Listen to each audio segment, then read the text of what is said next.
Workistic, your work wellness resource on the go. A Thoughts to Inspire interview.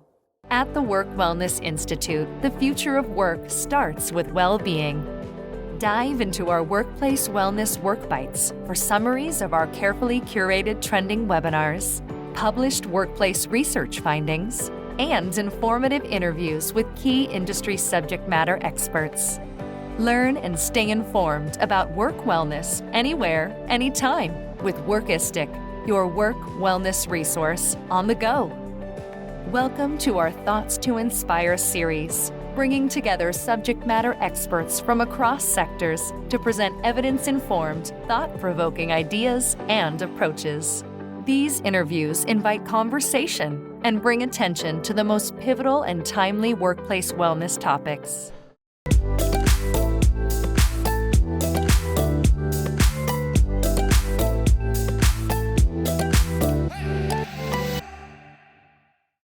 Welcome to Thoughts to Inspire.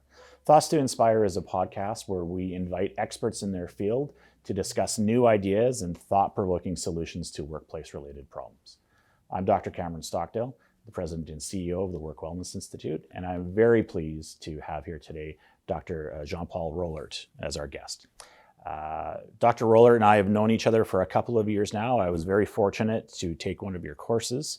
And maybe before I get you to introduce yourself a little bit and your long list of accomplishments, I just wanted to say part of the reason why I was so excited that you're here today is I remember walking to your class and sitting down, and throughout the entire class, the weeks that we were there, you had everybody on the edge of their seat listening to sort of every word that you said. They were very engaged.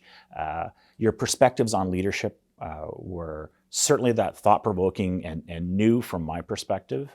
And from my perspective, having you here today to talk about that and share what you shared in that classroom would be an excellent opportunity for us. So not that there's a lot of pressure on you right now to attain those high levels, but thank you very much for being here. And maybe, as I said, a little introduction about who you are. Well, Cameron, it's a delight to be here, and unfortunately I don't have grades I can give out, so I getting people on the edge of their seat when they're waiting for their A's, it's a little bit easier, but it's a real pleasure to kind of be here, to be with you, to join you from my home here in Chicago, to join you in Vancouver, and to be part of a conversation like this. In terms of my background, my kind of entry into leadership is a little bit different than a lot of folks, because they come typically from, say, a business or nonprofit background. My own experience is that I come actually from the humanities, from the study of history, literature, philosophy. And as an undergraduate at Harvard College, kind of in these activities, the question for me was always, how do I take what I'm learning about the human experience, broadly construed, and put it to work in the real world? Look, I love spending time in the library as much as the next PhD, but I also always knew that the work I was doing had to have life. And so for me to be able to take that work as a humanist and bring it into the classroom and not just present it, but to connect with people like you and all the wonderful students I've had, to give sense to leadership from that perspective, but connect it to the actual lived experiences people have. That's always really been kind of, for me, the challenge as a teacher, the joy and the pleasure of being a teacher. And of course, it's what brings me here today. So it's wonderful to join you, and I'm excited for this conversation. Your discussion from the classroom time, it was unique from the perspective of you draw on historical references in the past. How did that become your sort of topic of expertise, and how did you end up there? Because it was such a unique discussion point from our class. Well, there are probably two answers I can give. One is a little bit that you teach what you know. I was fortunate enough to find my way into teaching in my kind of mid to late 20s. And certainly for the first few years of teaching, there's always this anxiety that you actually don't have a lot of real world experience. And so you're drawing on what you're familiar with. And in my own case, it was that study, again, of things like history, literature, and philosophy. At the same time, however, when you're teaching, you're trying to ask yourself, what can I bring to the table that will be new and interesting and different? And so, especially in my own classes, where I'm lucky enough to have students like you and students from all over the world with extraordinary experiences, my view has always been, let me provide some ways of thinking about these topics And then let me draw on the experience of people within the class to enrich the conversation. I will kind of talk from my own specialty, my own academic interest, but let me draw on the extraordinary people that I'm bringing into this classroom together and allow the students then to learn from one another. And so, I think probably in some respects I am spoiled by being at a place like Harvard during the summer and the great students I bring together. But for me, if I can kind of create that dynamic where I'm kind of teaching what I know and coming from my own experience, again, as an academic, but I'm finding ways to connect to the extraordinary experience of people who are in the room, that's going to create a holistic experience, I think, for people that, educationally speaking, will be powerful and interesting and abiding, and it seems like in your own case, different and new as well. Mm-hmm. What I really enjoyed about some of our discussions, not only in the classroom, but you took the time, we had lunch a couple of times with the group, and in fact, students in your class, after your class, all went out and met together and discussed your class, something I thought was just absolutely unique. But you brought some real life experiences working on political campaigns in your past and your history, and some very familiar names that everybody knows. And that, I thought, what really helped in sort of cementing that practical side of what you were talking about. But we throw this word leadership around a lot. And leadership means different things to different people. And our listeners here today will have their own perception. What does that term mean for you and your approach to leadership? Can you put some definitions around that for us? Yeah, so for me, I always come back to the idea that leadership is a human-focused art, right? Your goal as a leader is to get people to do what you need them to do in particular sets of situations and bring out their best performance. And so you can't kind of think of human beings as chess pieces on a board, right? That you can simply move around. Sometimes people try to do that. I think that's being less of a leader than it is a boss. I think the question is, how do you find ways to connect with people to bring out their best selves, their best performance, to inspire them to the work that is ultimately at hand? So thinking of leadership as that human-focused art to me is important, I would say, in two respects. One, it gives you a way of thinking about the people around you. What is your orientation toward other people? What I always suggest is that when people misconstrue leadership, when they think it more in terms of what I would call bossism, they think of kind of pulling that energy in. How do I convince other people that I'm great, I'm brilliant, I'm important?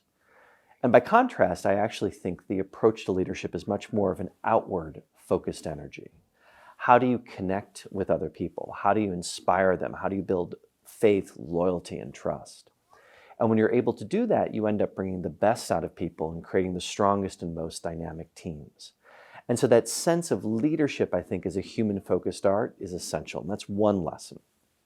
The second thing I always come back to, and I always try to focus on, is the sense, it's really an analogy, that when you're engaged in leadership, it's almost like you are both the potter and the clay, right? What do I mean by that? On the one hand, you're kind of thinking about how do I mold myself and kind of my skills consistent with leadership. So I have to kind of constantly be engaged in kind of creating that engagement with myself in terms of learning and development and growth to improve. So I'm shaping myself in the process.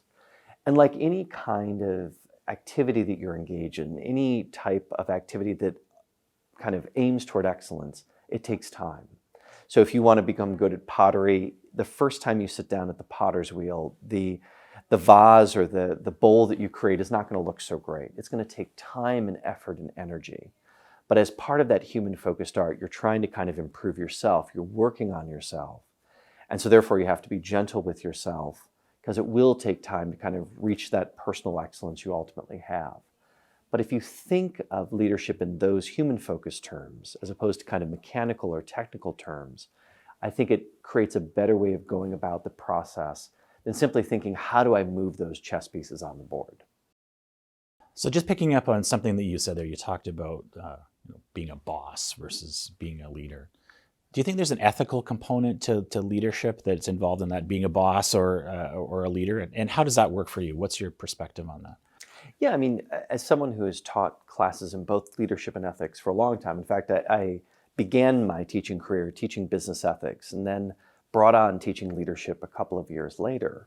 I've always seen a kind of close relationship between leadership and ethics, for the very simple reason that when you're exercising leadership, you're having an effect on other people, right? Ideally, you're inspiring people, you're getting kind of the very best work out of them, you're creating these dynamic, strong teams.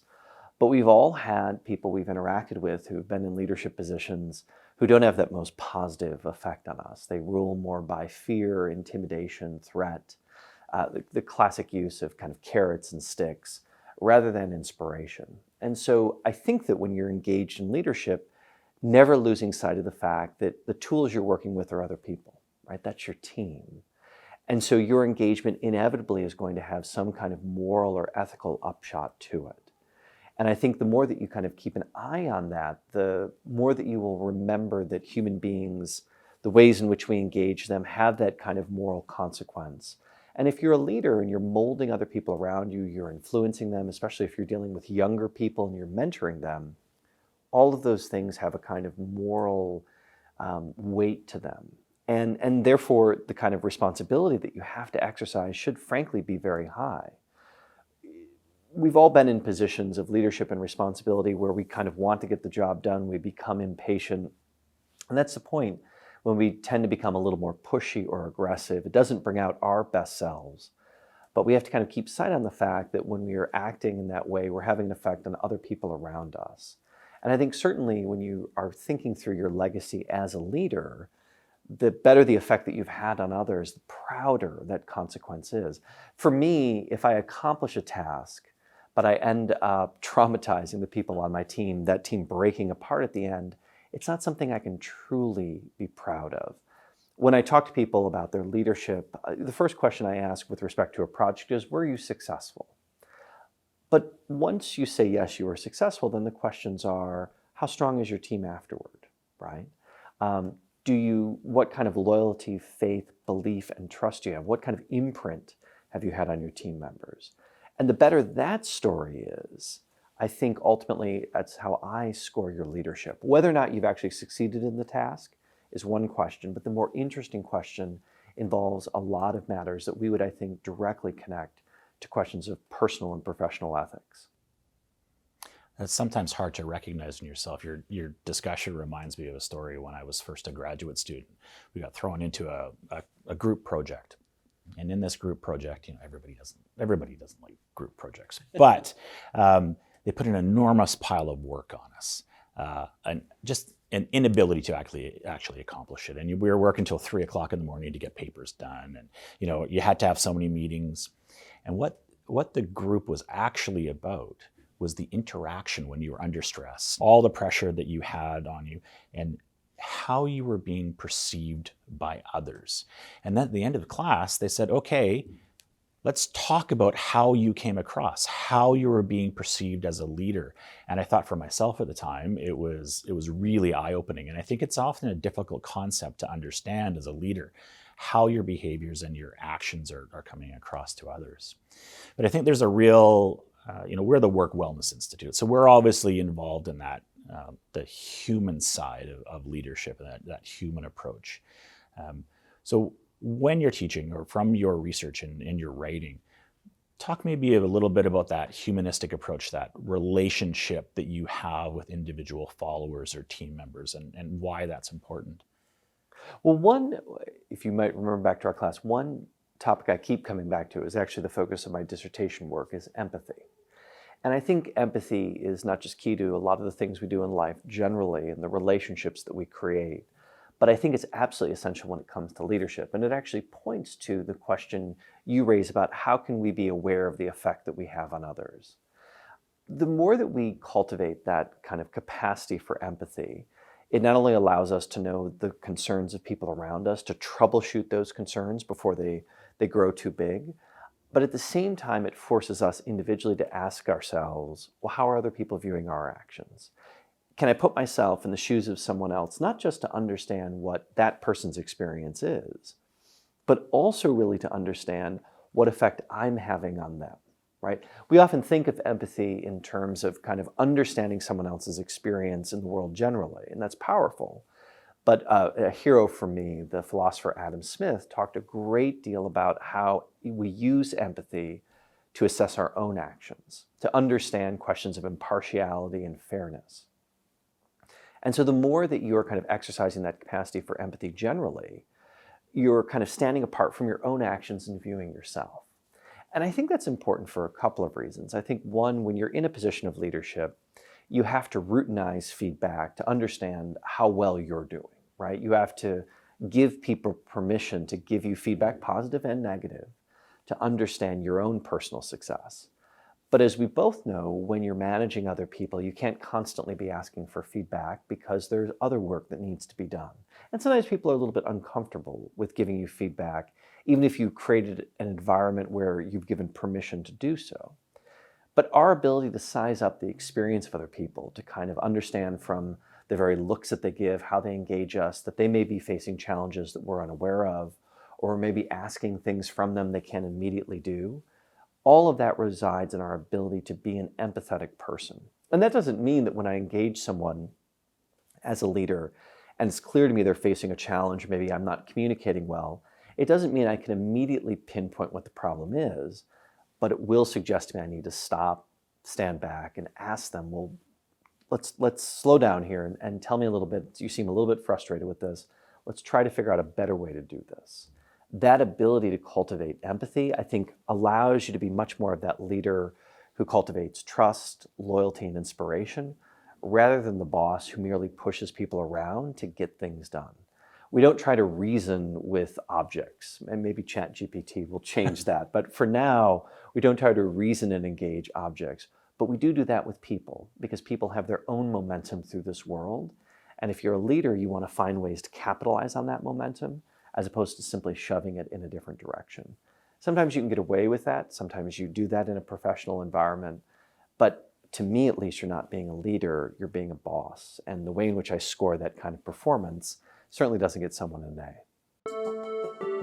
Continue your learning and connect with us at www.workwellnessinstitute.org.